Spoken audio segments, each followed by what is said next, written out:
ഭൂപതിവ ചട്ട ഭേദഗതിയിലെ വ്യവസ്ഥകൾ അടിയന്തരമായി പിൻവലിക്കണമെന്ന് UDF ഉടുമ്പൻചോല മണ്ഡലം കമ്മിറ്റി ഭാരവാഹികൾ വാർത്താ സമ്മേളനത്തിൽ ആവശ്യപ്പെട്ടു. പട്ടയഭൂമിയിൽ എല്ലാ അനുമതികളും വാങ്ങി നിർമ്മിച്ച വീടും വ്യാപാര സ്ഥാപനങ്ങളും ക്രമവൽക്കരിക്കണമെന്ന് പറയുന്നത് നീതി നിഷേധവും അഴിമതിക്ക് വഴിയൊരുക്കുന്നതാണെന്നും നേതാക്കൾ ആരോപിച്ചു.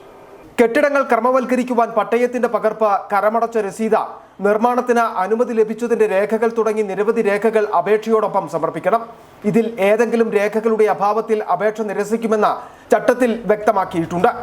ഇതിനായി ഭൂ ഉടമകളും കെട്ടിട ഉടമസ്ഥരും നെട്ടോട്ടമോടേണ്ടി വരും. നിർമ്മാണ നിരോധനം, പട്ടയ പ്രശ്നം സങ്കീർണമാക്കൽ, വനവിസ്തൃതി വർദ്ധിപ്പിക്കൽ, CHR പ്രശ്നം, ലൈഫ് ഭവന പദ്ധതിക്കുള്ള സർട്ടിഫിക്കറ്റ് തുടങ്ങിയവ പിണറായി സർക്കാർ വന്നതിന് ശേഷമാണ് ഉണ്ടായത്. കെട്ടിടങ്ങൾ ക്രമവൽക്കരിക്കുമെന്ന് പറയുമ്പോൾ തന്നെ ഇതിനുള്ള നടപടിക്രമങ്ങൾ സങ്കീർണമാണ്. പട്ടയത്തിന്റെ പകർപ്പ്, കരമടച്ച രസീത്, നിർമ്മാണ പ്രവർത്തനങ്ങൾക്ക് അനുമതി ലഭിച്ചതിന്റെ രേഖ തുടങ്ങി അനേക രേഖകൾ അപേക്ഷയോടൊപ്പം സമർപ്പിക്കണം. ഏതെങ്കിലും രേഖകളുടെ അഭാവത്തിൽ അപേക്ഷ നിരസിക്കുമെന്ന് ചട്ടത്തിൽ വ്യക്തമായിട്ട് പറയുന്നുണ്ട്.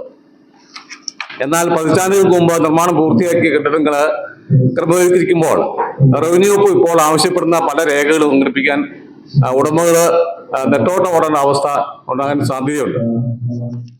ചട്ടഭേദഗതിയിലൂടെ ജനങ്ങളെ കൊള്ളയടിക്കുവാനുള്ള സർക്കാർ നീക്കത്തിനെതിരെ UDF പ്രതിഷേധങ്ങൾ സംഘടിപ്പിച്ചു വരികയാണെന്ന് നിയോജകമണ്ഡലം chairman MJ Kurian, convener Benny Thundathil, secretary VS Yunis എന്നിവർ പറഞ്ഞു. City vision, Nedumkandam.